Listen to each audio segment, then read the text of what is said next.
What is good, everybody? And welcome back to 30 Teams, 30 Days. This is episode 2. And if you haven't noticed by now, we'll be doing the Los Angeles Lakers. Yes, yes. A team that people love and a team that people love to hate. I mean, the Lakers have been known for winning for most of their years. Definitely, they've been known for winning. But no, last year, last couple years, they've been a fringe team. Okay, and then last year they weren't really on too much, but they've been just the middle of the road. I mean, they won a championship a few years ago, but it seems like since then they just can't seem to get it together. And honestly, if you don't know, that's mostly because one of their star players just can't seem to stay on the floor. And that's Anthony Davis. He has not been able to stay healthy, but what can you do? He's been a guy who's honestly been injury prone for the majority of his career, but injuries are a part of the sport. We know what he's able to do when he's healthy, and that's a big reason why I do not feel like the Lakers have to overdo it or overpay in this offseason. I don't feel like that they need to do that because they have a trio of LeBron James, second greatest of all time.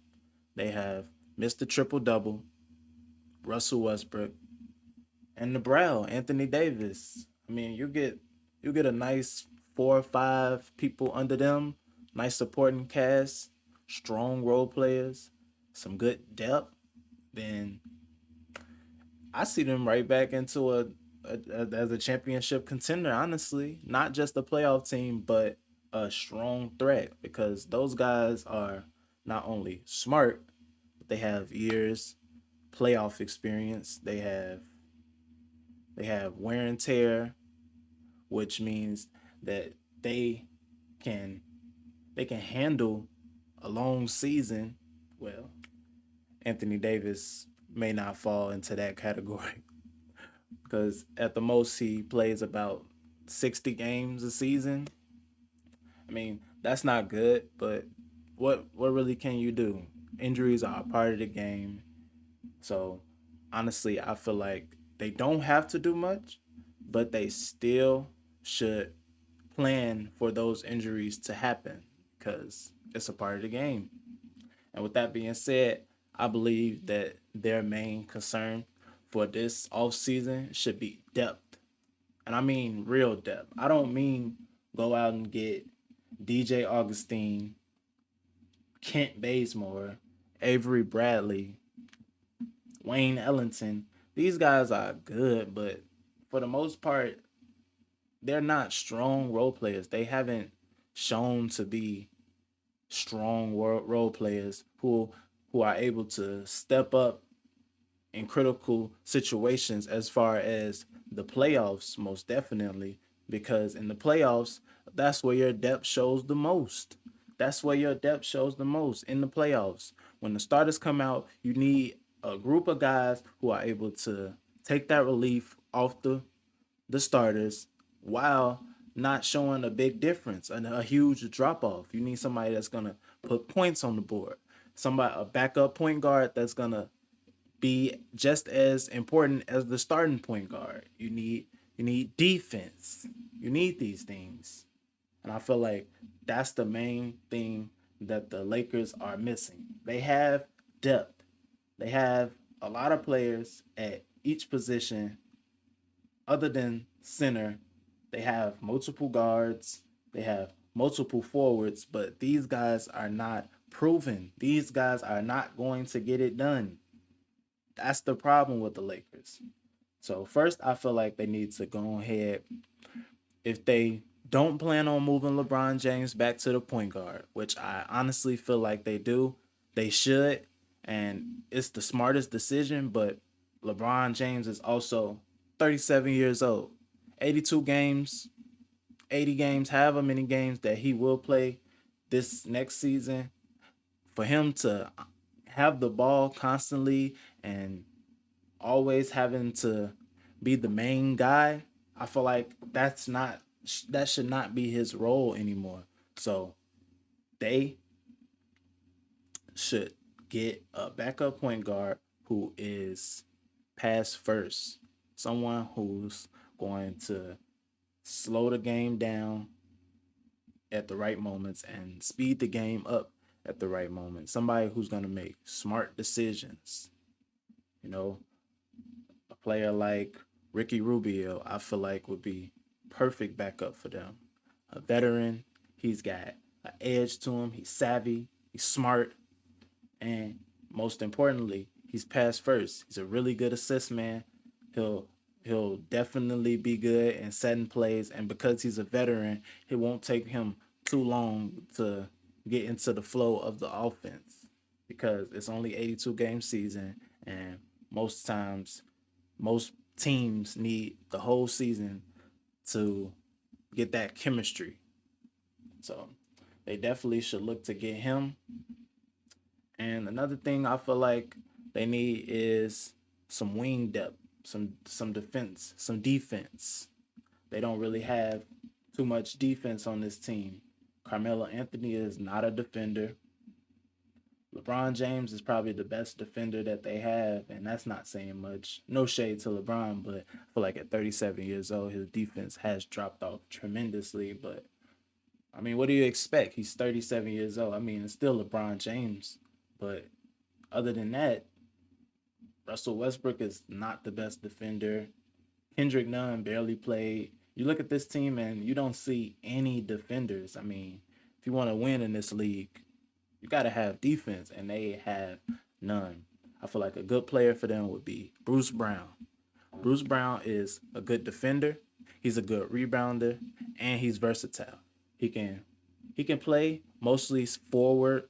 He can even play some small ball center if you need him to. He's not that much of a shooter, but he's definitely a Swiss Army knife kind of guy. They need guys like him. Yeah, they need guys like Bruce Brown, and another guy I really like is Kyle Anderson. I like his game. It's never sped up.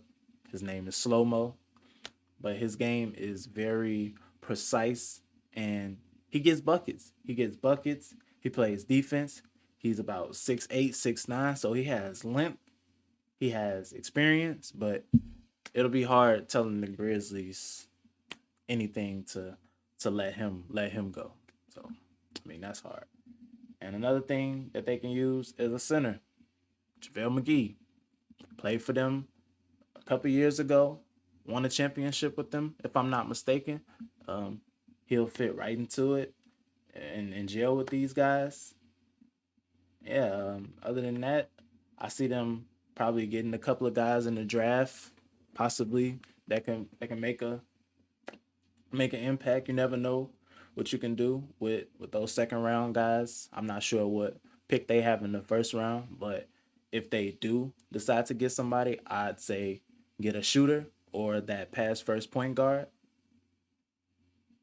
Yeah, the Lakers really don't have to do much. Just get a few glue guys that's gonna add some depth. But as long as Brian, Russ, and AD are able to stay healthy, this is a championship contender team.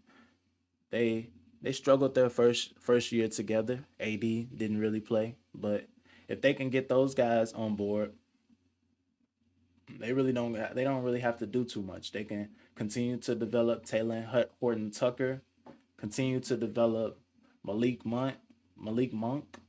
I mean, they have some really good potential.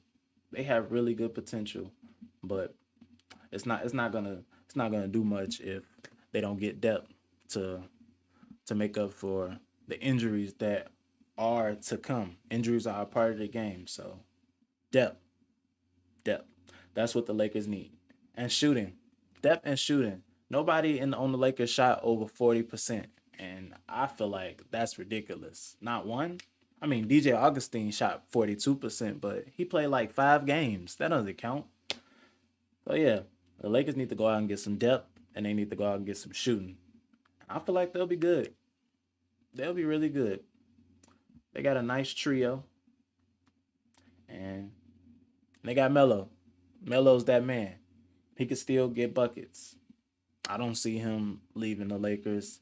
He'll probably retire a Laker, and if not, he'll probably retire in the next 3 years.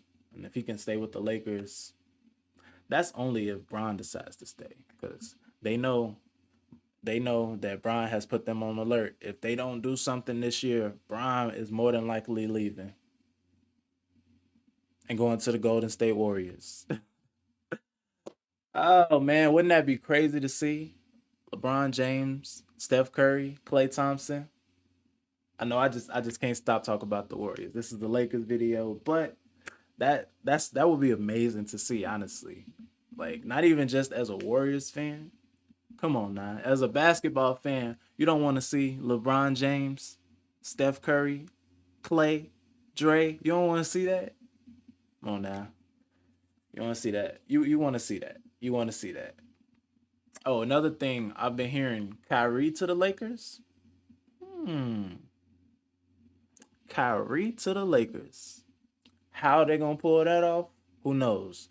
But if it happens, don't be surprised. Don't be surprised. You would love to see it. You would love to see it, but that's more fantasy, I feel like, than anything. I feel like those rumors are going to die down. I don't feel like Kyrie Irving is going to the Lakers. But hey, anything's possible. Anything's possible. It's a wild off season. And yeah, I'm gonna continue to break down these teams. Feel me? Hope y'all enjoying this. I love talking about basketball, just vibing out. Yeah, this is a real vibe, just talking basketball. Hope y'all listening. Hope y'all taking in my intel and my take, Go ahead, comment down below if you got any ideas or what the Lakers should do or any teams going forward. I'm always down to chop it up, talk basketball, talk sports. Hey, let's get it. Let's continue to grow. I love y'all. Continue to support me. I'll continue to support you. Have a great day, and we out.